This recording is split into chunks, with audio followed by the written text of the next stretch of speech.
Aditya.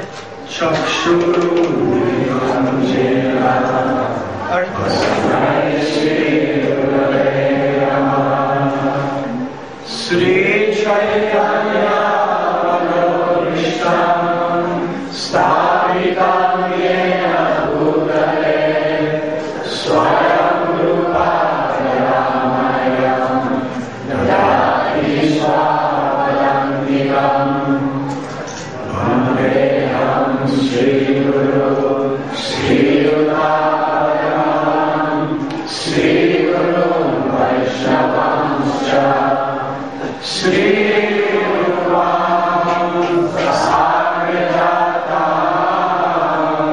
Sarvadatam Tam Sajivam Sadvaitam Savadutam Parijana Saritam Krishna Chaitanya Devam Sri Radha Krishna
Today is the disappearance day of Srila Goswami.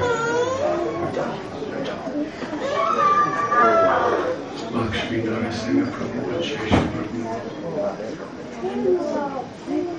encouraged me to speak on this subject tonight with your permission.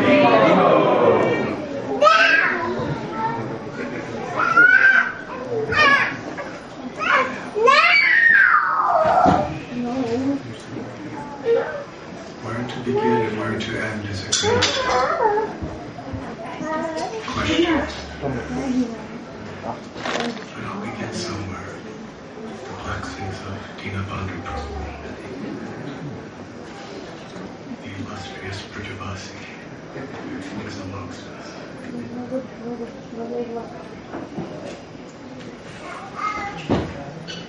One day, Sri Rupa Goswami was sitting on the earthen bank of River Yamuna, lamenting. Why was he lamenting? Sri Chaitanya Mahaprabhu gave the 6 Goswamis, specifically Rupa and Sanatan, several instructions to establish temples and deity worship, to discover the lost places of Krishna's pastimes, excavate them into places of pilgrimage, to write Vaishnava literatures, extracting the essence of the Vedas, to establish the devotional service to Radha and Krishna in Vrindavan as the highest, and to exemplify by their lives the true principles of renunciation and devotion. So Rupa Goswami, he was prime minister. He was one of the prime ministers, like the whole minister of an entire kingdom. He left behind what is today equal to the wealth of a billionaire. On the order of Chaitanya Mahaprabhu, to come to Vrindavan, to live as a simple mendicant.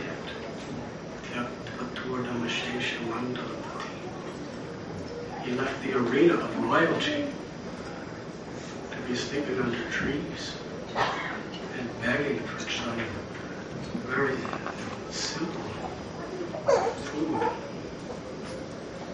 No wealth, nothing. And along with the 6 Goswamis, they were performing such unbelievable devotional service that the world will never forget. But still he was lamenting, because there was one thing that Lord Chaitanya wanted him to do that he wasn't able to fulfill. This is the greatness of a Vaishnava. Even after doing so much, one little thing he just couldn't do, and he was trying his best, but he couldn't do it. And that was finding the deity of Govinda that was installed millenniums before by Krishna's great grandson, Vajranath. He searched through scriptures, studied maps, went throughout Brajbhumi, inquired from Vrajavasis, from Pandits, Brahmins. Have you heard anything about this Govinda deity? Where it possibly could be? No one could give him any information. So one day when he was sitting on the bank of Yamuna with tears of lamentation in his eyes that he was letting down the Lord, a little cowherd boy came and sat next to him and said, "Oh, Goswamiji, why do you look so sad?" Goswami told him, "I have searched throughout Braj, but I cannot find Govinda Dev." The little boy said, "I know where he is. Why are you lamenting? Just follow me." So he brought him to a place that is called Gomatil. And he said, on this little hill, you will see a cow. And that cow is letting down its milk without anyone milking it. And wherever that milk is touching the ground, dig there, and you will find Govinda Dev. So they got to the hill, and there was a cow, Swarabi cow, beautiful white with lotus eyes. And milk was pouring from her udder onto the earth. Then the little boy disappeared. At that point, Rupa Goswami understood that that little cowherd boy was Govinda Dev. I've been looking all over for Govinda Dev, and Govinda Dev came to me. And I didn't even recognize him. I didn't even offer him obeisances. I didn't worship him. I just treated him like a child, and I took service from him. He was taking me around. And thinking how he took chance. He fell unconscious. But then as soon as he came to consciousness,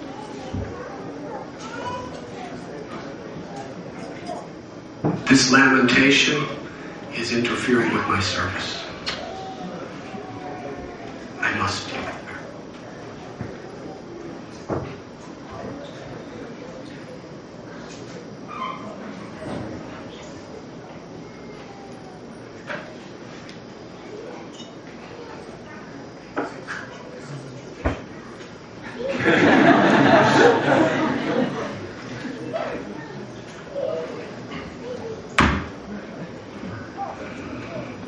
Whatever you did, remember that, please.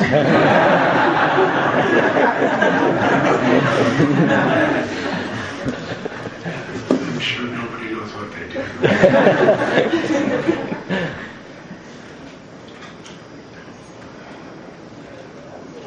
But for a devotee, service to the Lord is our life and soul.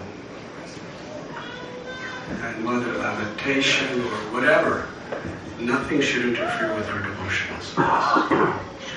So Rupa Goswami went and called for several local Brijavasis and said, please dig in this spot and we will find Govinda Dev. Everyone trusted him so much. They came with little shovels and picks and started digging. And then out from the ground emerged Govinda Dev. He was more beautiful than the tens and millions of Kamadevs and Cupids. His beautiful lotus-like eyes, standing in his wonderful threefold bending form, playing upon his flute.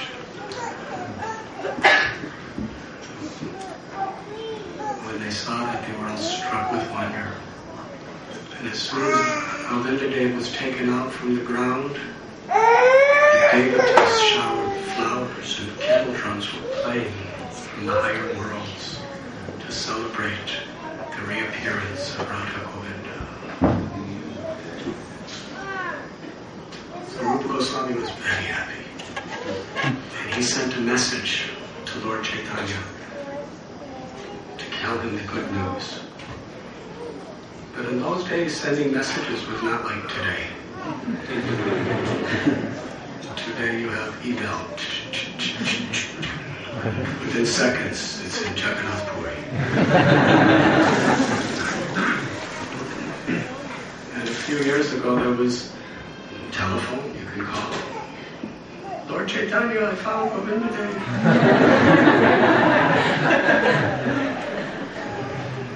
And before that, there was airmail. Before that, here in America, there was Pony Express. Train mail, just like the Bombay mail train or Punjab mail train. But in those days, you had to write your letter. He would write it on palm leaves. You'd have to make your own paper. And then you'd have to carve it in. Like a stencil. You carve it in. And then you put some herbs on it so it makes a color, so it looks nice. And then you give it to a trusted messenger, and that trusted messenger walks from Vrindavan to Puri. How long do you think it takes to walk from Vrindavan to Puri? It takes many weeks. So one day, Sri Chaitanya Mahaprabhu was sitting in Gambhira in his residence with his very, very intimate associates. And Lord Chaitanya is saying to his associates, it has been so long since I heard any news from Rupa Goswami and Sanatana Goswami in Vrindavan. I wonder when I'll get their message. As soon as he said that, the messengers come in. We have a letter from you from Rupa Goswami. Thank you. Chaitanya Mahaprabhu was very, very happy. And he opened. And there he found the news. Rupa Goswami writes that we have Govinda Dev has revealed himself once again to the world. And all the Brajavasis throughout Brajdham are celebrating, having festivals every day upon his appearance. Lord Chaitanya was so happy. One of the Lord's two personal servants was Kashishwar Pandit. Ishwara Puri, Lord Chaitanya's guru, had two personal servants, Govinda and Kashishwar. And just before he left this world, Ishwara Puri told Govinda Prabhu and Kashishwar Pandit that you should become the personal servants of Lord Chaitanya. They came to Puri just after the Lord had finished his South Indian tour. Govinda said, I have come to serve you. It is the order of our Guru. And the Lord was very much embarrassed. He turned to Sarvabhauma Bhattacharya and said, he's my godbrother. How can I accept service from a godbrother? A godbrother I should honor like I honor my own spiritual master. How can I let him serve me? Sarvabhauma Bhattacharya quoted from Shastra and gave examples also how the order of Guru is very strong. And if it is the will of Guru, it supersedes all other types of etiquette. He has ordered Govinda to serve you. You must allow it. So the Lord allowed Kashishwar Pandit and Govinda to be his servants. Kashishwar was very strong. And his service was when the Lord would go to the temple, sometimes big crowds, and he would clear the way for Lord Chaitanya. And he would make sure nobody touched the Lord's lotus feet. And nobody drank the water that the Lord used to wash his feet before coming in the temple. Lord Chaitanya called Kashishwar Pandit and said, I want you to go to Vrindavan for the rest of your life and assist Rupa Goswami in the service of Govinda Dev. Would you like to do that? He did not want to do that. He said, you're my Govinda Dev. I'm personally serving you. Why should I go 1,000 miles away to serve another form of you? So he was crying in separation. The Lord Chaitanya personally had a deity made of himself and said, you place this deity just to the right side of the lotus feet of Govinda Dev, and whenever you worship this deity, you will personally see me.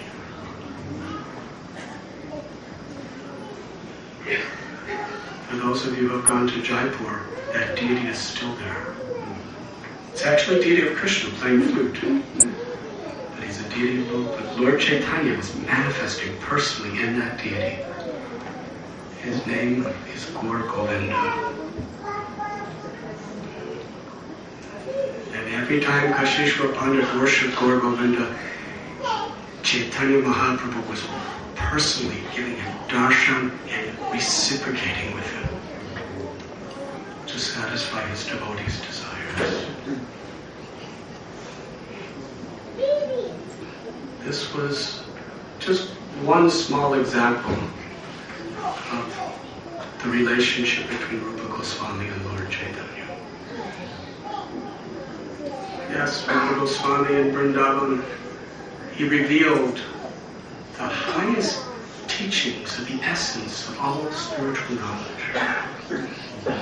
The love of the residents of Vrindavan for Krishna. And we are Rupanugas, the Rupanuga Sampradaya. We follow in the footsteps of Rupa Goswami. But in order to do this properly, we must search out what what it was about Rupa and Sanatan that melted Lord Chaitanya Mahaprabhu's heart to such a degree that he bestowed his complete mercy in them.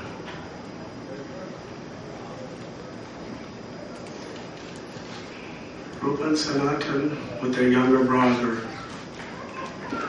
Sri Vallabha, or Anupamali,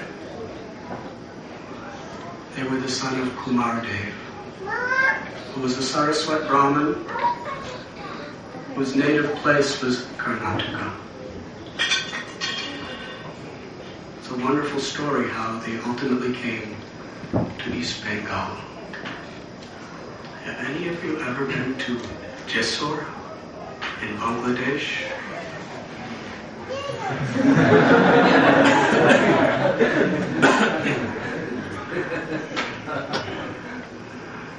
That is, in Jessore is the birthplace of Rupa Sanatana Goswami.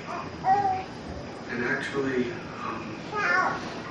ISKCON has bought some land right close to that and is building a nice temple. Beautiful temple.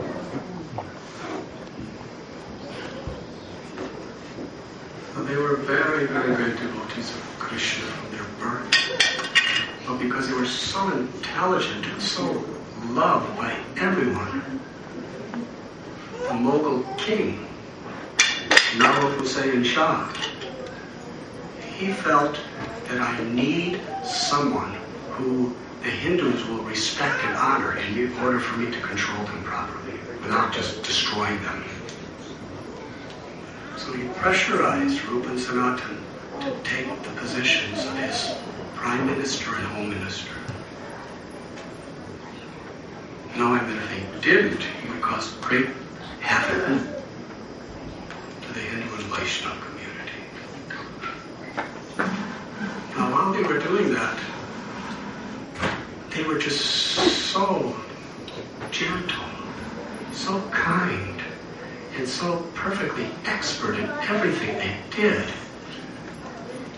The Nawab Hussain Shah, so pleased, he accepted them as his own brothers and actually divided portions of his kingdom and gave to him.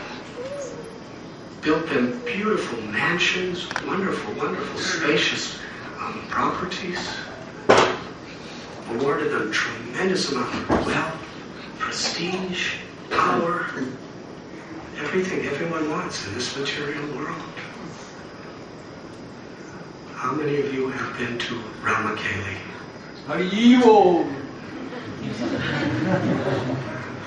Did you go with Tina Bundy? That is where they were residing. And for those of you who have been there, there is Rupa Sagar and Sanatan Sagar, the bathing places, where they would just take their morning, afternoon, and evening baths.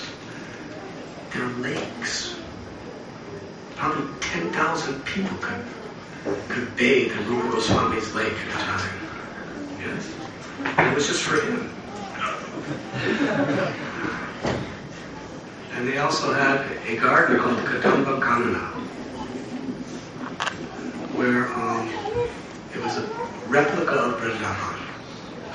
They built Radha Kund and Sham Kund, and they had a temple of Madan Mohan, deity, planted Kadamba trees and other tamal trees and other auspicious trees in Vrindavan. And whenever they weren't working for the government, in this huge, huge government building, they would just go to the garden and chant the names of Krishna and remember Krishna's pastimes and discuss Krishna. And meanwhile, they had such power. Their father and mother were so ashamed of their children that they were constantly praying to Krishna to deliver them from such an abominable service. And they were ashamed. They wrote letters to Lord Chaitanya, begging him, what should we do? We're multi-billionaires. And we have so much power and so much prestige and everything else. But we're serving a cruel man. an exploitative person. We want to be free of this. Please tell us what to do. They wrote letter after letter after letter, and Lord Chaitanya did not reply. Sometimes Swamis do like that. Finally, they got a letter from him, after letter after letter, for years. Finally, they got a letter from him. And it was one line. It said, when a wife has a paramour other than her husband, she serves her husband very, very carefully. But in her heart, she's always thinking of her beloved. That's it. Rupa and Sanatana were very intelligent. They understood what this means. That we should just go on serving Navabhusaya and Cha and doing our governmental duties, but in our heart of hearts we should always be remembering Krishna. They went on. Meanwhile, Chaitanya Mahaprabhu returned from South India. And after he was away for 2 years with no communication whatsoever with anybody from Puri, and he wouldn't let anyone go with him. They were just starving for his association. There wasn't any newsletters, what he did, where he went, how he preached. It was just complete blank silence for 2 years until he returned. And they were rejoicing. And then the Lord said, I want to go to Vrindavan. Please give me your blessings. And they tried everything to trick him. They couldn't say no, but they couldn't say yes, so they kept postponing. But finally, seeing his desire, they said, you can go. You can leave on Vijay Dasani, but we're all going with you. So he departed. And that's a beautiful story of the Lord's strength. How King Prataparuja made every possible arrangement for all the devotees. He just, whatever was in his treasury for the whole state was at the disposal of his men to make feasts wherever the devotees stopped, 3 times a day, and guest house and beautiful boats to carry them across rivers.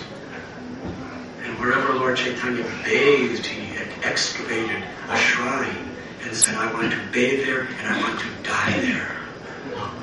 That was King Prataparuja.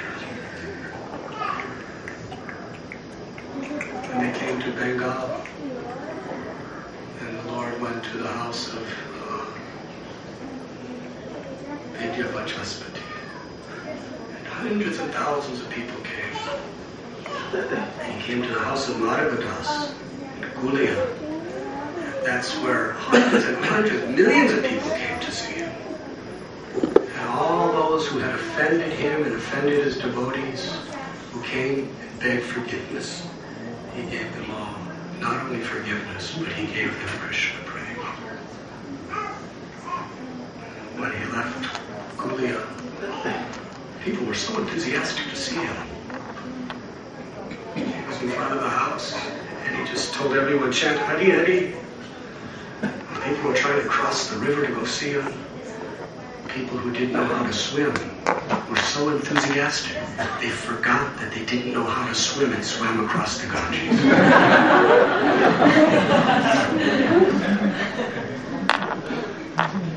And other people, they would just take a banana tree and just break it off and just make it into a boat. And it would just be filled with people on a banana tree. There were some boats there. The boat would carry maybe 50 people, and 1,000 jumped on it at a time. And the boat just split apart and sunk. Other people they had no time to waste. They just gave the boatman a donation and somehow or other grabbed a clay pot and put it around their chest and floated across. When they got across, there were so many people. Sometimes hundreds and hundreds of people would climb the same tree. And people were sitting on the very ends of the tree. The twigs. And thousands of people were standing on the roof of little shacks, little houses. Nothing broke. And they all chanted as Lord Chaitanya raised his arms, led them in Harinam Sankirtan. Now when he was leaving, Narasinghananda Brahmachari, he was a real brahmachari. That means he had no possessions. Not even a iPod.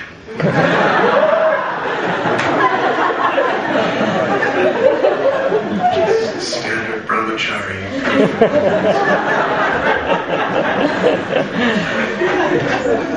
So he wanted to do seva for Lord Chaitanya. Lord Chaitanya is going to be walking all the way to Vrindavan, Kulia.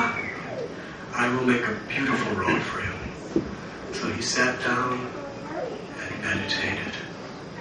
meditated on paving a road with gold and then bedecking it with precious jewels and then covering the precious jewels with stemless flowers, fragrant like anything.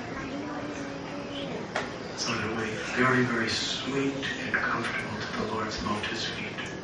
And on either side of this wide road, he constructed in his mind lakes with transparent nectarine waters, swans floating in it, and got steps with jewels, precious metals, and lining both sides of the roads were auspicious trees like bahula trees, banyan trees.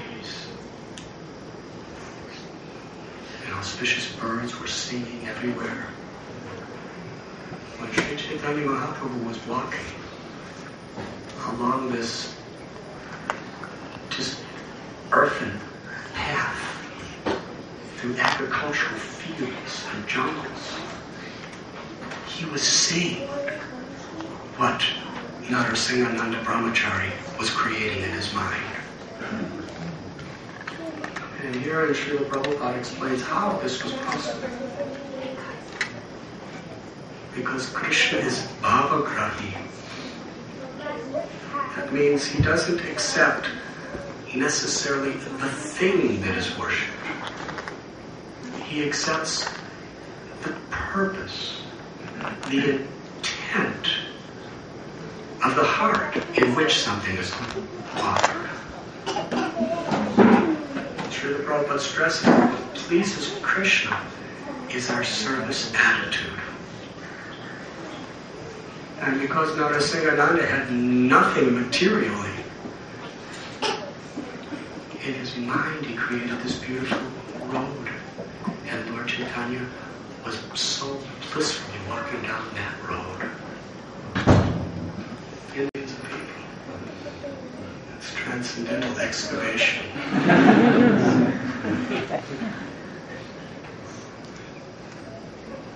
So Narasinghananda Brahmachari, at a certain point, he came out of his meditation and he exclaimed to the devotees, the Lord will not go to Vrindavan.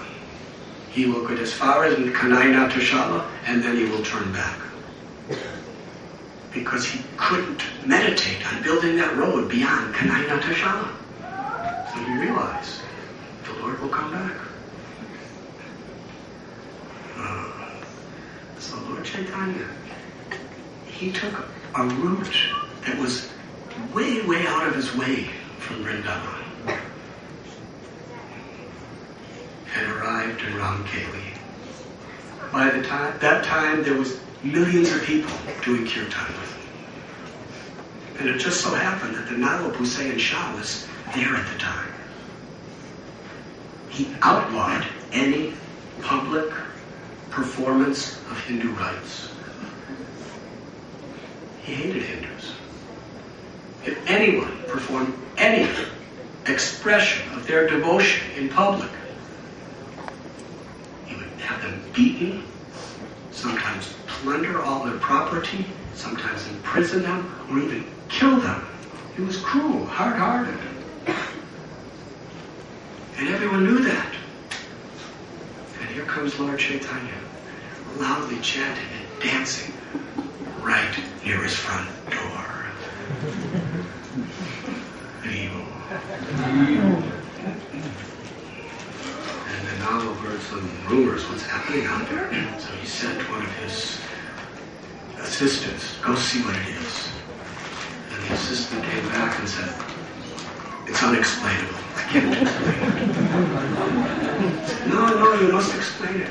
He said, I can't explain it. He said, there is this sannyasi from Bengal. And he has a large body, his hands stretched below his knees. He has lotus eyes that extend almost to his ears. His nose is like a sesame flower. His lips are like freshly cut bimba fruit. His complexion is like resplendent molten gold. His neck is like that of a lion. His shoulders are wide. His chest is broad. His waist is thin. His hair, he has a shaved head of a sannyasi. And the drab robes of a sannyasi. But as he chants the names of Hari Hari, Krishna Krishna, torrents of rain in the form of tears are pouring from his eyes, like rivers. I have never seen it. It is incessant. And his limbs are trembling, and his hairs are standing on end. And he's loudly chanting, and sometimes he's rolling on the ground like a golden mountain. I've never seen such ecstatic love. And he's inducing everyone, millions of people, to have the same ecstatic symptoms as him. Everyone's howling the names of Krishna. Everyone's rolling on the ground. Everyone's weeping. Everyone's crying. It's a flood of love of God. Such power I've never seen in anyone. And he doesn't even pay them. And they'll do anything for him. They're completely surrendered to his will. But I can't explain. You just have to see it.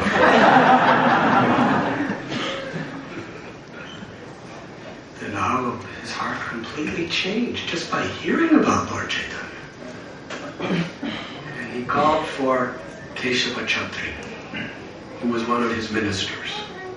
And he said, I heard that there's some very great prophet who has come. Keshava Chatri was a devotee. And he understood how much Nawab Hussain Shah hated Hindus. So he wanted to give no importance to Lord Chaitanya so that Nawab would not in any way consider doing anything against him. He said, what nonsense rumors are going around? He's not a prophet. He's just this little Swami that's just passing through, and he has a few followers. It's nothing to even think about. And then now Hussain Shah said, why are you blaspheming the Lord like this? I can understand from what I have heard of him. He's the Supreme Personality of Godhead. He's a great prophet. He's spreading love of God everywhere. And millions of people are surrendering to him. And he doesn't pay them anything. I can't get anyone to do anything that I want unless I pay them. And I'm the king. Who is this man? He's the Lord. Don't ever minimize him in this way. And then he called for Rupa Goswami, his name was Dabir Kas. He said, please tell me, who is this person? And Rupa Goswami said, he is the Supreme Lord. And if you want to know about him, because you're the king, you're supposed to be the representative of God, just search your own heart and it will be revealed to you who he really is. Rupa and Sanatan were Sakar Malik and Dabir Kas. And they were thinking that now the Nawab Hussain Shah is very favorable, but because he's a very, very materialistic person and he has so much envy in his heart, he could change at any moment. So they wanted to ask the Lord to leave as soon as possible. But their main reason for going to see the Lord is to surrender their lives. Now, being in the official position that they were in, disguised themselves as just very ordinary, simple people. And late at night, when it was very dark, they came to see the Lord. After the kirtan. Stopping that kirtan was very difficult. The Lord was chanting and chanting and chanting and dancing and dancing and dancing.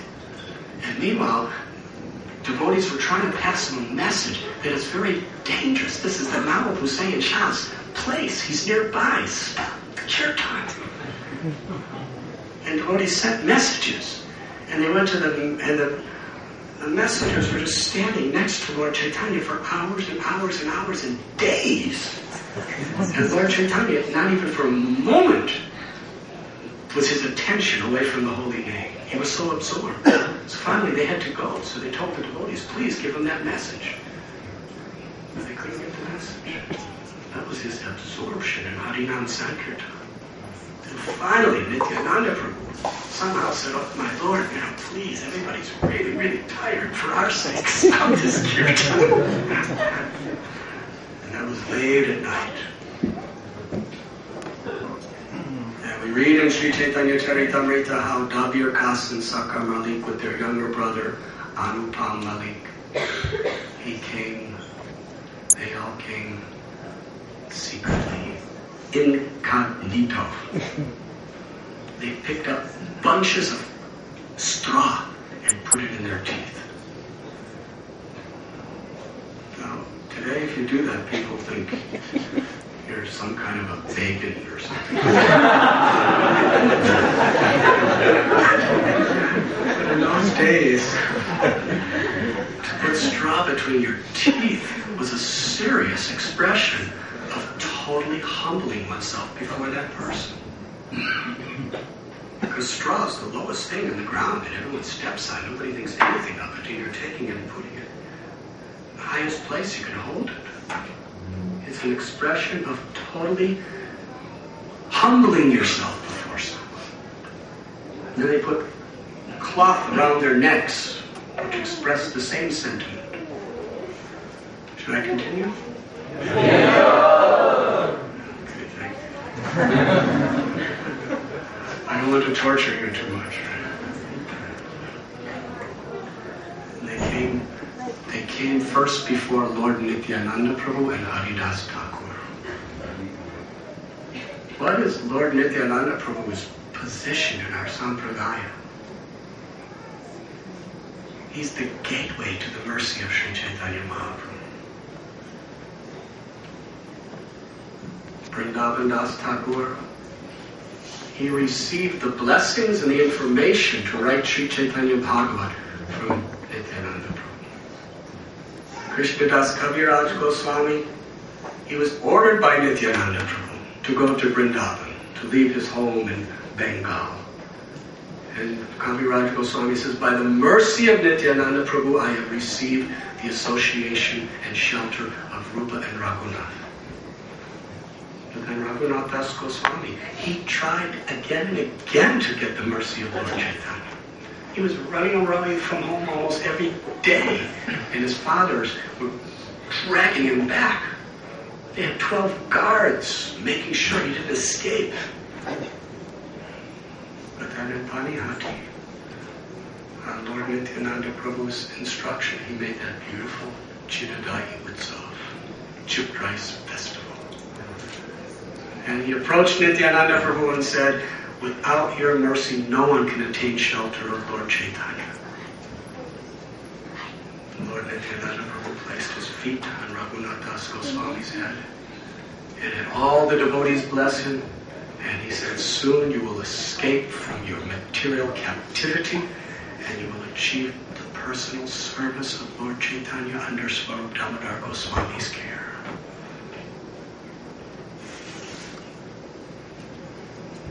And here we find Rupa Goswami. First they approach Nityananda Prabhu and the Namacharya Haridas, and they bring them in to see Lord Chaitanya. And they fell like rods offering Dandavat obeisances. And they were weeping and crying in humility. They wouldn't get up. Lord Chaitanya Mahaprabhu had to pick them up. And then he began to offer prayers.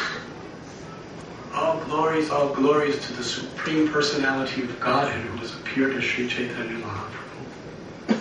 You have come to deliver the most fallen.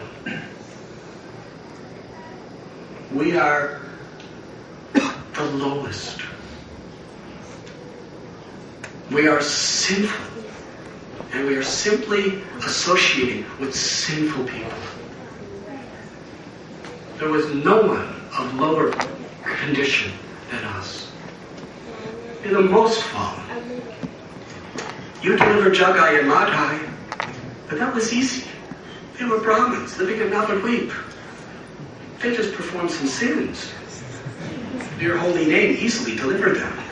But they never served Malechas, Yavanas, and sinful people. But we, for all these years, have been the servants of Malechas. Therefore, we are far more fallen than Jagai and Madhai. And they were speaking from their heart. They felt like this. If you examine us, you will see no good qualities. Nothing. But somehow or other, after hearing your glories, we cannot stop thinking about you. There's no one else that can deliver us. For us to expect your mercy is like a little dwarf hoping to catch the moon and keep it. But still, we have no other alternative, no other hope to pray. You are Patita Pavana. Your name will be confirmed to the highest degree only when you deliver us. Now, anyone can say it, but how many people could mean it? Now, we have quoted Prabhupada that the Lord doesn't see just what you say or what you do, but what your intention, what your purpose is. From within the heart, the Lord understood that they meant every word of it. Sri Chaitanya Mahaprabhu lifted them up, embraced them, wept his own tears on them, and said, "Please stop. Your humility is breaking my heart." Then the Lord initiated them. He gave Sakar Malik the name Sanatana Goswami, and he gave Dabir Kas the name Rupa Goswami.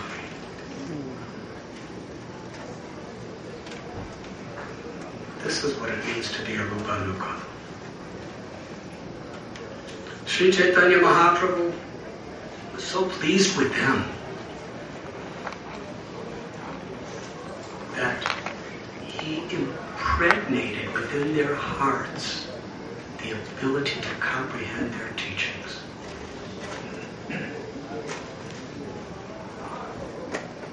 And Sanatana Rupa Goswami said, better you don't go to Vrindavan with all these hundreds and thousands of people. The Lord left. And from Kanai Natashala, he was thinking, well, Sanatana Goswami, Rupa Goswami is correct. You shouldn't go with all these millions of people to Vrindavan. How many of you have been to Kanai Natashala? Hariyo! Sapariki!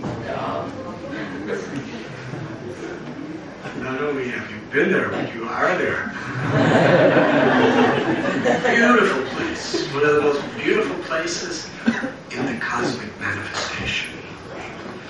It's considered to be non-different than Vrindavan. There's tamal trees, kadamba trees, banyan trees, bakula trees, beautiful trees, and it's on a little mountain, a hill, and the Ganga is circling around it on three sides. And there in that place, the Ganga is so wide, it looks like the sea. It's over 1 kilometer wide. You can't even, a couple kilometers. You can't even see the end of it.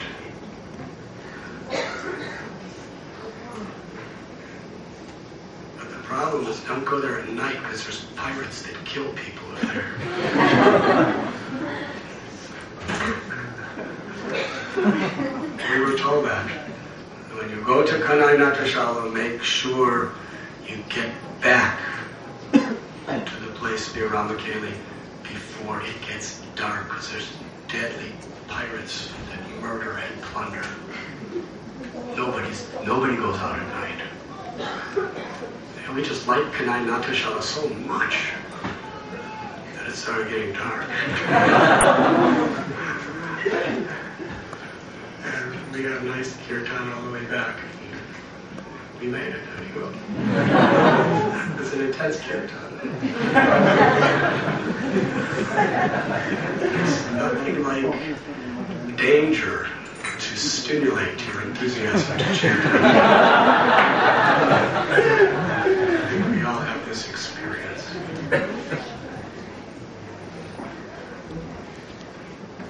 So the Lord went back to Puri. Meanwhile, Rupa Goswami, he and Sanatana Goswami, they pay luxuriously some Brahmins to perform pujas, to get blessings for them to escape from their government services.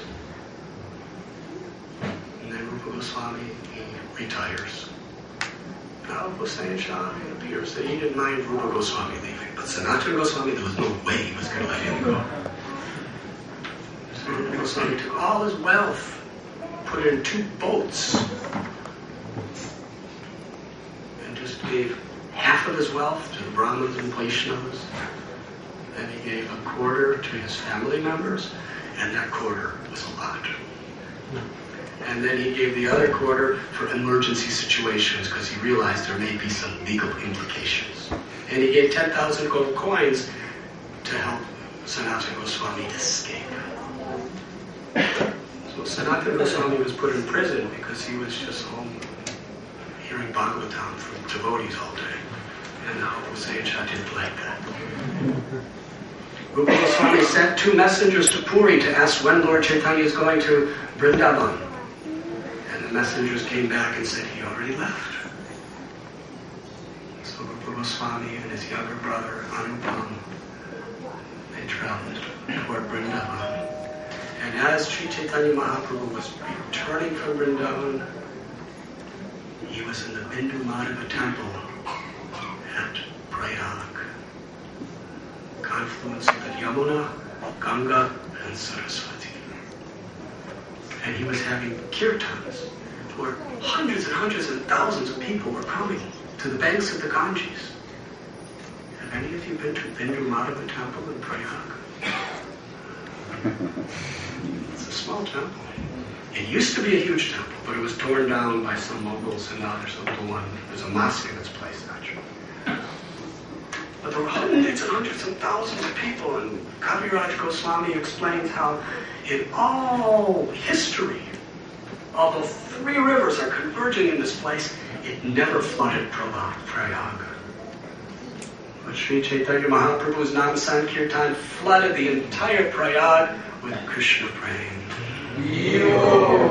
People were mad. Chaitanya Mahaprabhu was just kept calling out and raising his arms, chant Hari Hari, Hari Hari, dancing, dancing, dancing. And Rupa Goswami comes at that time. And he's waiting for a private moment. One Deccan Brahmin from South India, he invited Lord Chaitanya to stay with him. And while Lord Chaitanya was there in a private place, Rupa Goswami and his younger brother offered obeisances from a distance. And the Lord saw them and called them close. And again, they were just so humble. They melted the Lord's heart. And the Lord had them stay close to him. Lord Chaitanya was staying right near the Triveni where the rivers meet, and they stayed right close to him. But because crowds were coming, it was the month of Magh, Lord Chaitanya took Rupa Goswami to a very, very quiet place called the Dashashramedha Ghat. Krishnadas Kaviraj Goswami tells, just as Krishna instructed Lord Brahma in the highest truths at the dawn of creation of the universe, in the same way Lord Chaitanya instructed Rupa Goswami to establish a parampara, to reveal the highest truths to the world. It is explained that seeing the characteristics, the quality, the humility, and the sincerity of Rupa Goswami, Lord Chaitanya was so overwhelmed that he embraced him and empowered him with the capacity to understand everything within his own heart. And here Srila Prabhupada explains a very, very confidential but essential truth. We cannot understand what is Krishna consciousness simply by reading scriptures, even if they're bona fide scriptures. You can read the right words, but we can only understand beyond the intellect. We can only understand within our heart when the Lord blesses us. And when does the Lord bless us? When he sees the characteristic of a genuine, sincere service attitude. When he sees real intent to be humble. Yes, then the Lord gives us the ability to comprehend. And in the case of Rupa Goswami, Lord Chaitanya Mahaprabhu, he literally, by his own will, he made Rupa Goswami's heart non-different than his own. The innermost secrets of his heart. This was revealed later in Puri, when Rupa Goswami was watching Lord Chaitanya dancing at Rath Yatra. And he was singing this one verse that sounded like a love song between an ordinary lover and his beloved. That once again we are meeting, just as we did when we were in our youth. But I want to bring you back to the banks of the river Reva, under the Vatasi tree, and there we will be happy. Nobody understood this. Why is Lord Chaitanya singing about that?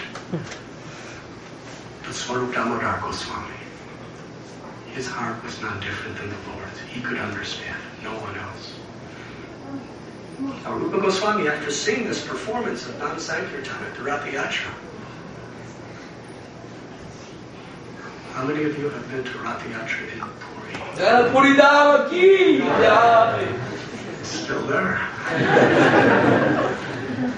We actually went last year. Thank you, Maharaj. And there was 3,000 devotees dancing in front of Jagannath's chariot.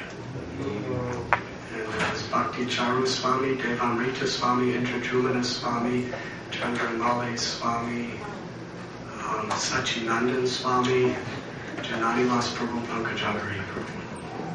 It was a very nice kirtan. And many days of kathas and everything else. Now Lord Chaitanya Mahaprabhu, when he was dancing and singing that verse, Rupa Goswami afterward, he wrote a verse to explain that verse in simple language on a palm leaf. Rupa Goswami was staying at the Siddha Bakula, the Bhajan Kutir of Thakur Haridas. Now in Chaitanya Charitamrita it explains when Lord Chaitanya came back from his South Indian tour, the devotees from Bengal were coming to see him. And Chaitanya Mahaprabhu was giving each and every one of them accommodations, making personal arrangements, making sure that every devotee was fed nice prasad, and had nice servants, and had nice accommodations, and was totally happy. But Haridas Thakur wouldn't even come to meet the Lord. He was out in the road, laying in the dust to do full prostrations for hours. Lord Chaitanya said, bring Haridas, bring Haridas. And the devotees ran out, Haridas, the Lord wants to see you. He said, no, I am too contaminated. If I go into his house, everything will be spoiled. So Lord Chaitanya came out to him. And knowing his sentiments, arranged this place, a little distance from Jagannath.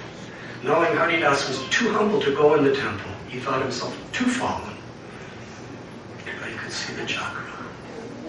And Rupa Sanatan, Prabhupada explains, although they were from the highest Brahmin community, the greatest scholars, they were Goswamis, because they in the past served the way they did, they felt themselves so contaminated, they never once even attempted to go into Jagannath's temple.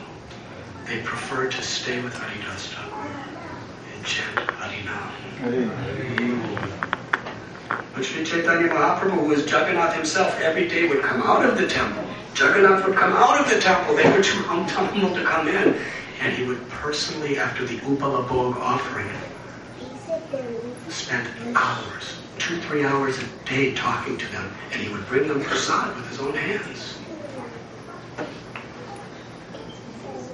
So one day Lord Chaitanya came out of Jagannath's temple, came to Haridas Thakur's kutir, but Rupa Goswami had already written down that verse, stuck it in the thatched roof of the hut, and went to the sea to bathe.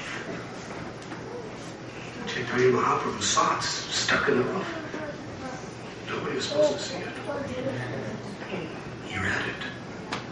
And he was thinking, how is this possible? Then Rupa Goswami appeared, offers obeisances. Lord Chaitanya picked him up and slapped him in the face. Hare Krishna. After slapping Rupa Goswami in the face, he put Rupa Goswami in his lap with all affection, embraced him, and sitting him on his lap, he said, Rupa Goswami, nobody knows my heart of hearts. How is it that you understand the inner essence of my love within my heart? How is it possible? Rupa Goswami said nothing. There you go. Then Lord Chaitanya went back and showed that verse to Swarup Damodar Goswami. How is it possible that he knows my heart? Swarup Damodar Goswami said, no one can understand. No one can understand your teachings or your mood without your mercy. I can understand you have bestowed your total mercy on Rupa Goswami. And Chaitanya Mahaprabhu said, yes. By seeing his character, by seeing his disposition, by seeing his humble service attitude, I have invested my full potency within his heart. At Prayag, I not only taught him the essential principles of bhakti, but I empowered him to understand them in full and reveal them to the entire world. Hare Krishna. So sitting in the Dashashvamedha Ghat for 10 days, Sri Chaitanya Mahaprabhu instructed Rupa Goswami. He began by saying that the subject of Krishna consciousness it's unlimited. It's like a vast ocean without shores, without a bottom, without a top. It's unlimited. He said, the most I can possibly do is explain to you a portion of one drop so that you get the understanding. There are 8,400,000 of species of life that the soul is passing through within this creation. And the nature of the soul, it is 1/10,000th the tip of a hair, part and parcel of Krishna. Among those species of life, most are non-moving living beings, like trees and blades of grass. And amongst the moving living beings, the human life is very rare. And amongst human beings, a large proportion are uncivilized. That means they do not accept the authority of Scripture. And of those who are civilized, who accept the authority of Veda, a large portion are following the Karmakanda. They follow only for food. They do it by lip service, he says, but they engage in sinful activities. And amongst those who actually follow regulative principles and do not engage in sinful activities, most of those people are on the path of Karmakanda, fruitive activity.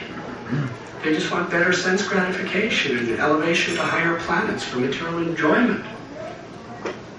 It's very rare to find one person who is wise, who's actually seeking spiritual essence. And of those who are like that, so many are seeking mukti, liberation. And amongst them, it's rare to find one who is seriously searching for love of God. Muktanam api siddhanam narayana parayana sadurlabha prasantatmako tishvapi mahamane. There are many, many people who are striving for mukti, and many, many people who are striving to attain mystic powers. It's rare to find one pure devotee of the Lord. But only that person can really be peaceful and happy, because that is our constitutional position. Unmotivated, unconditional love and service is the nature of every living being. It is the only thing that satisfies the heart. Lord Chaitanya continued. Pramanda pavite kola bhaktivan jiva guru Krishna prasadi by bhaktivatapita. After wandering through creations of universes, when one becomes very fortunate in this human form of life, one is put in the contact of a spiritual master. That spiritual master awakens the seed of bhakti within our heart. There is nothing more precious than that seed of bhakti. And the devotee, under the guidance of the spiritual master, learns how to water that seed through the process of hearing and chanting about Krishna, so that that seed will grow within the heart. But as the seed is growing, Lord Chaitanya Mahaprabhu explained, we must be very, very careful not to commit offenses to devotees. He said offenses to devotees is like a mad elephant. How many of you have ever met a mad elephant? Oh. If you met one, you would cry like that child. Very dangerous. In the month of April, I was in Rishikesh, on the bank of the Ganges, north of the Lakshman Julan Bridge, on the other side. And we wanted to leave early morning to go to Delhi. We had a program near Delhi. And the roads were closed by the military. Why? Because they spotted mad elephants. Hare Krishna.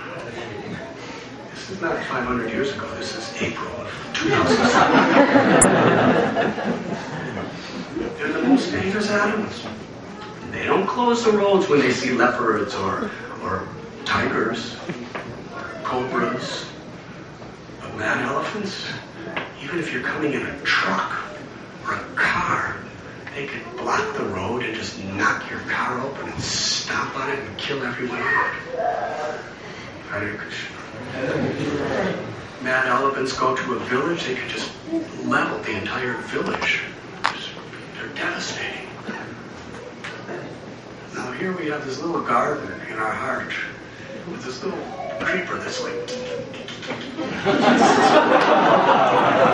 watering, it's just trying to get out of the ground of our heart, and a little, it's just creeper, and mad elephant. Chaitanya Mahaprabhu said, offending devotees is like allowing mad elephant into your heart. Therefore you must put a fence around us, and that fence is being very aware and careful not to commit offenses to Vaishnavas. And then he says, even if it's protected nicely, you're putting water other creepers start growing along with the creeper of bhakti. Dangerous creepers. The creeper of sinful activities, illicit sex, intoxication, gambling, eating, the propensities for those things. But those are the grossest things. There's other devastating, insidious creepers. The creeper of the propensity toward diplomacy for one's own selfish purposes. That means we must be straightforward. The creeper of the desire for distinction, the desire for adoration, the desire for mundane profiteering. And Srila Prabhupada explains that sometimes these creepers are just bunched up along with the Bhakti-lata bija. And by Maya's potency, they look identical to the Bhakti-lata bija. How do you know the difference? Where do you put the water? And sometimes we actually put the water there. Hare Krishna. So it's very important. If we have proper association and proper sincerity, we must be discriminate between the devotional creeper and all these weed-like creepers. If we put water on them, they will choke and destroy the Bhakti-lata bija. And because they look like it, we'll think that we're great devotees. Just see what a Vaishnava I am. But it's just a weed in disguise. We must be very careful. But if we follow these principles in nice association, then the Bhakti-lata bija grows and grows and grows as we keep watering by hearing the glories of the Lord, by chanting the holy names of the Lord, by associating with the devotees of the Lord, by having a humble service attitude as the servant of the servant of the servant. It grows and it pierces through all the layers of material existence. It goes beyond the Viraja river, the border between the material and spiritual worlds, and it pierces through that and goes into the Brahmajyoti. You have to keep watering it though. You don't want to just stop there. There's temptations. Oh, peace. No anxieties. You have to keep watering it. It grows, all the way through the Vaikuntha worlds to Goloka Vrindavan. Yeah. And there in the Kripa produces a delectable fruit, the fruit of Krishna praying. And it falls at the feet of Krishna as an offering. And Krishna enjoys it and then shares the nectar of that fruit with us. And we become happy. When Srila Prabhupada said, chant Hare Krishna, be happy, this is what he was talking about. Not just some sentimental, that's also there. What he was talking about is this happiness of the fruit Prema Bhakti, tasting the substance of it in Goloka Vrindavan. And Sri Chaitanya Mahaprabhu, it says, as that's going on, this whole process, the gardener is just sitting here in Alachua, just watering the fruit, and everything else is happening. Hare Krishna. And then Lord Chaitanya explained to Rupa Goswami, Krishna Tattva Bhakti Tattva Rasa Tattva and Bhagavad Darshan. The truths of Krishna, the truths of pure unalloyed devotional service, the truths of the loving exchanges in the line of pure devotional service, and the essence of Srimad Bhagavatam. And he wanted to explain the 5 principal rasas, and then the love of the residents of Vrindavan, which culminates in Sri Radha's love. And after 10 days of these teachings, Lord Chaitanya instructed Rupa Goswami to go to Vrindavan. He said, but you could come to Puri to visit me after some time. So he went to Vrindavan. Should I continue? Is there a timer?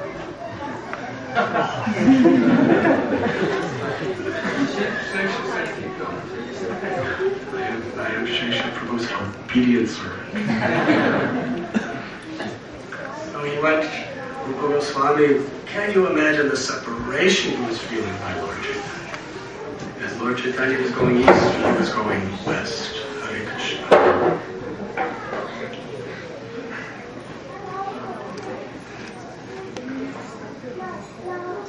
He arrived in Vrindavan, and there he met Subhuti Rai. You know the story of Subhuti Rai. If you haven't, we don't have time, so you can read it in Chaitanya Charitamrita. It's a very wonderful, instructive story about a person who was very powerful, like a king.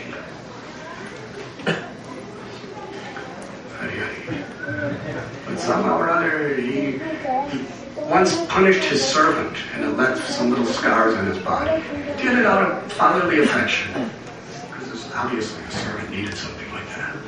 And years later, the servant's wife said, "Where are these little scratches in your body?" He said, "Subhuti Rai, kill him."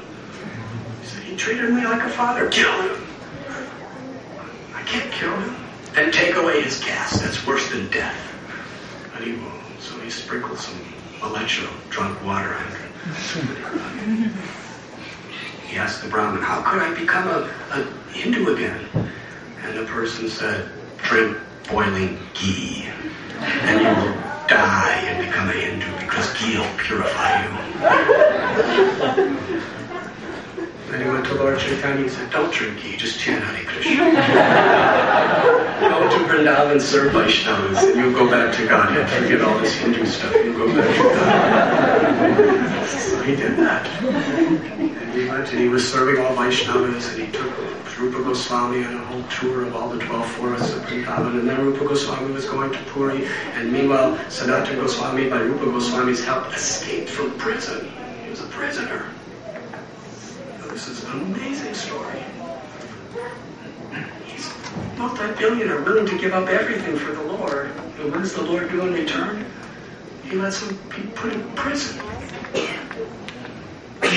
With ball and chain all over his limbs.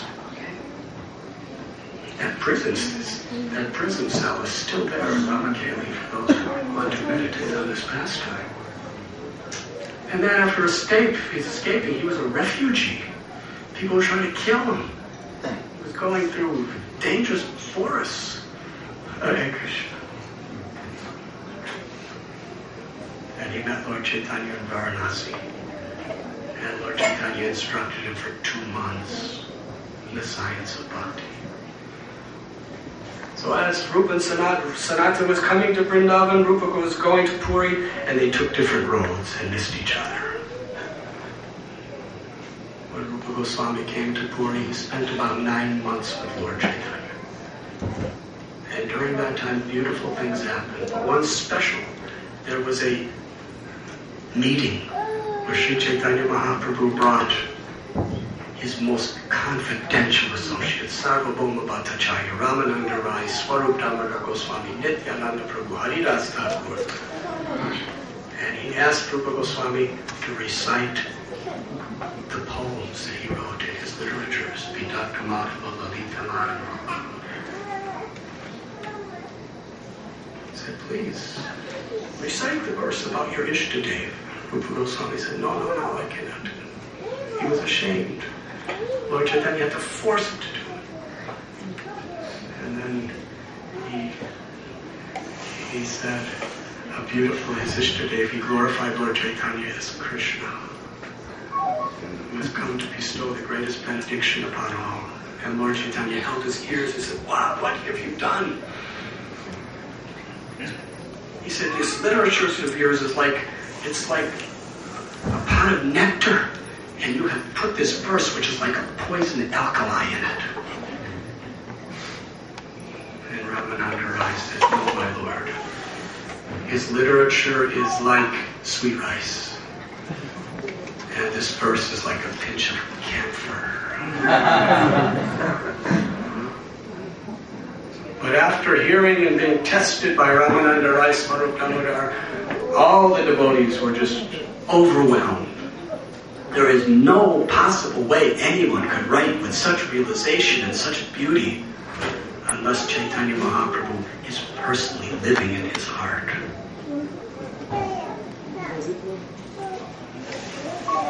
Lord Chaitanya saw one palm leaf of Rupa Goswami, and just his writing made Lord Chaitanya ecstatic. He says his handwriting is like rows of pearls. What to speak of the content of that writing? And Lord Chaitanya pushed Rupa Goswami to recite the verse that he had written in the glorification of the holy name. I do not know how much nectar these two syllables, Krishna, have produced. When the name of Krishna enters into the ears, one desires many, many, many ears. When that name, when one chants the name of Krishna on the tongue, one wants many, many tongues. And when that sound vibration enters into the ears, one wants millions and millions of ears. How many of you have that realization? And when the name enters into the heart, it conquers one's consciousness and the senses become inert. Haridas Thakur, the Namacharya, went ballistic in ecstasy when he heard this verse. Haribol! And all the devotees, Haribol! They all unanimously agreed of all the scriptures. Nobody had ever heard a glorification of the holy name so beautiful as that of Rupa Goswami. And at that time, every aspect of his writings, his realization of the holy names, his realization of Radha and Krishna, his realization of bhakti, his realization of the philosophy, they all accepted. And Lord Chaitanya Mahaprabhu said, yes, I have given him the understanding.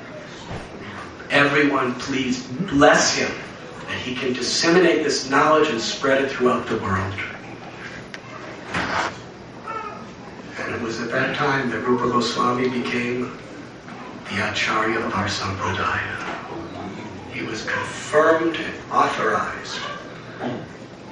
It's like I heard there was a meeting in Alachua and you authorized Chaturatma Prabhu to be the president.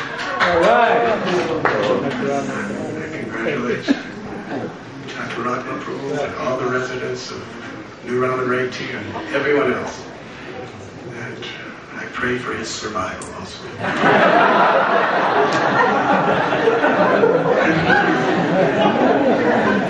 So in this assembly, the highest leaders of Lord Chaitanya Mahaprabhu's associates all authorized and endorsed for all time to come Rupa Goswami to be the agent in which Sri Chaitanya Mahaprabhu spreads love of God through the world.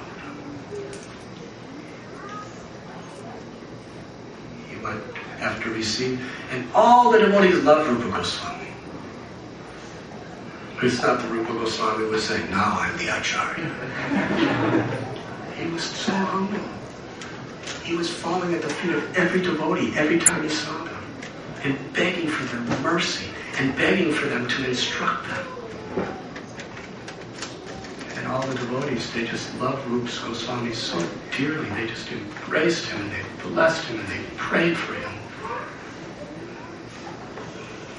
Those who are great think they're small. Those who are small think they're great. That is spiritual sociology.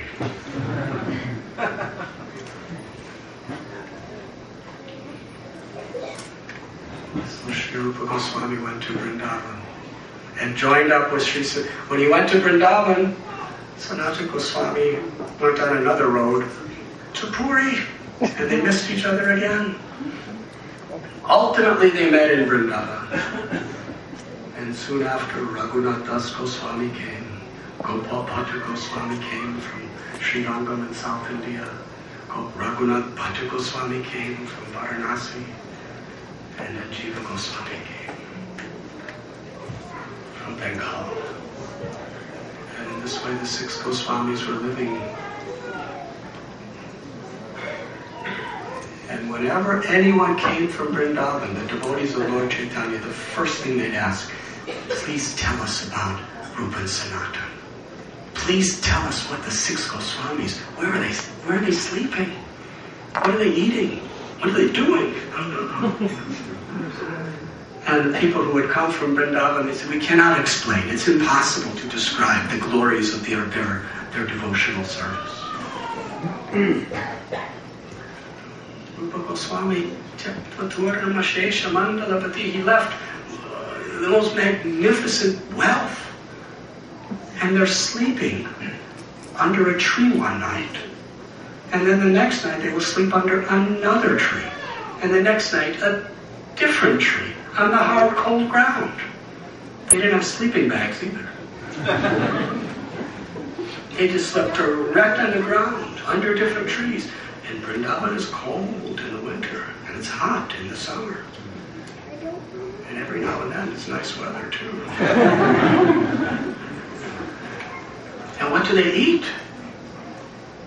So they go out begging. And they get some dry roti and some fried chickpeas. Cheapest foods. That's how they sustain themselves. And what do they wear? Some discarded, torn up quilts they put on their body. And what do they do all day? They're producing volumes and volumes of Vaishnava literature. They brought large quantities of Vedic scriptures to Vrindavan, and they're studying constantly and extracting the essence. They're constantly chanting the holy names. They're constantly absorbed in hearing Krishna Katha from Srimad Bhagavatam and other Vaishnava literatures.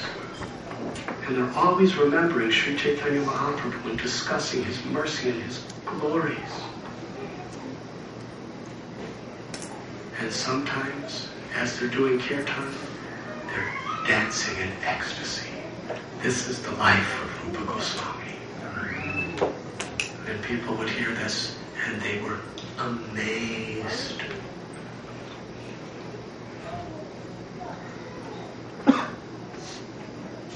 Chaitanya Das, who was the father of Srinivasacharya, there was an explanation in Bhakti Ratnakar of how he's explaining the glories of the associates of Lord Chaitanya to Srinivas when he was just a little boy. He was so eager to hear. Just tell me about Lord Chaitanya's associates. And every time he would talk about them, Srinivasacharya just longed to meet them, to serve them. And he said, when I was young, my guru brought me to Ramakeli. And I personally saw how Rupa and Sanatan were living. This was before they surrendered to go to Vrindavan. He said they were beautiful in their bodily features. They were the most learned scholars in the world. They had mastered the Sanskrit scriptures. They had mastered the Arabian languages, the Bengali languages. They were so totally learned in every subject. They had massive wealth and massive power. They were so humble. They built facilities where people could come. They invited the pundits from Navadvip especially, and the Vaishnavas to come just to discuss Krishna Katha and discuss the scriptures. And anyone that would come, they would personally come down from their high seats and welcome them, embrace them, give them prasad with his own hands, arrange accommodations for them. So this is the most extraordinary opulence that he had ever seen. When a person is so great and so powerful, but still is so humble and eager to serve. Because it doesn't make sense materially. These things are supposed to make you proud. Rupa Goswami taught, Prapanchakatiya puja harisham bandhavar, mamukshame parityagyo vairagyam bhagavate. The real renunciation is not just to give away these things, but to utilize them all in the service of the Lord. When they were grihastas, they were the perfect examples. Yes. Trinadapi samichena tarohi baseshana amanina manadena kirtaniya sadhari. The foundation of Rupa Goswami's life and Sanatana Goswami's life is this characteristic. That's how they first presented themselves and forever remained in the association of Lord Chaitanya and the devotees. Humble like the blade of grass, tolerant like a tree, ready to offer all respect to others and expect none in return. Can I say one more thing?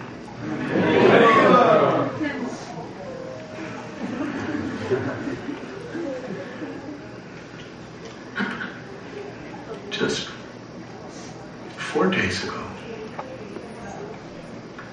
I was with dear godbrother Vaisheshika Prabhu, and he took me to a redwood forest where we had Japa walk.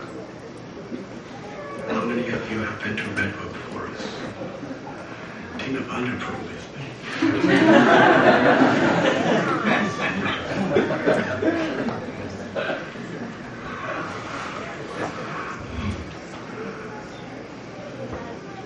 But I know a way so that he will not raise his hand. How many of you have not been to redwood forest? Finally, Tina Bandha.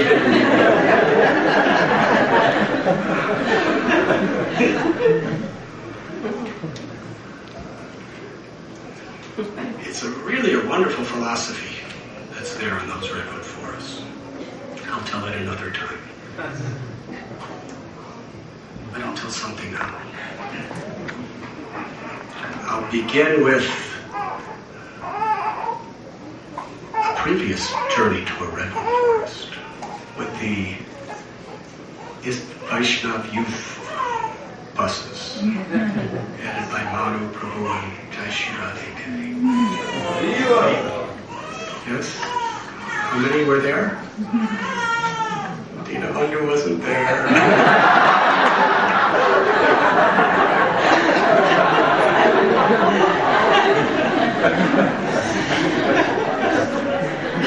Well, these are the largest trees. It's in Kings Canyon in the Sequoia National Park in California.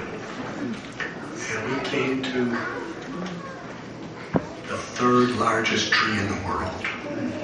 Do you remember the name of that tree? It was the largest. The boys went to the third largest. The girls went to the largest. Which is a very symbolic gesture of Krishna. Well, the third largest tree is called the General Grant Tree. And just about a 5-minute walk away is the Robert E. Lee tree. Now, for those of you who know American history, they were worst enemies, General Grant and Robert E. Lee. But their karmas, they have to stand for thousands of years right next to each other. Neither of them can move. It's best not to have any enemies in this world. But the General Grant tree is so big. There's a plaque that gives us some understanding. It's about 1,700 years old. And if you hollow out this tree, so it's just the shell bark, you can fill it with 170,000 basketballs.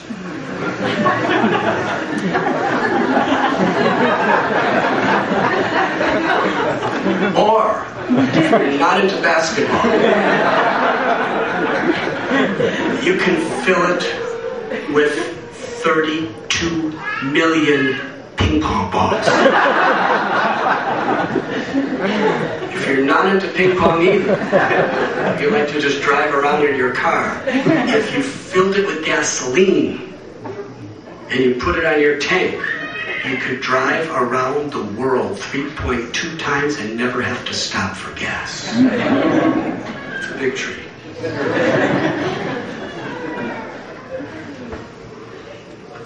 But if you look at it, there's black scorch marks on it. Hare Krishna. From forest fires. These forest fires blaze over the last 1,700 years, how many forest fires?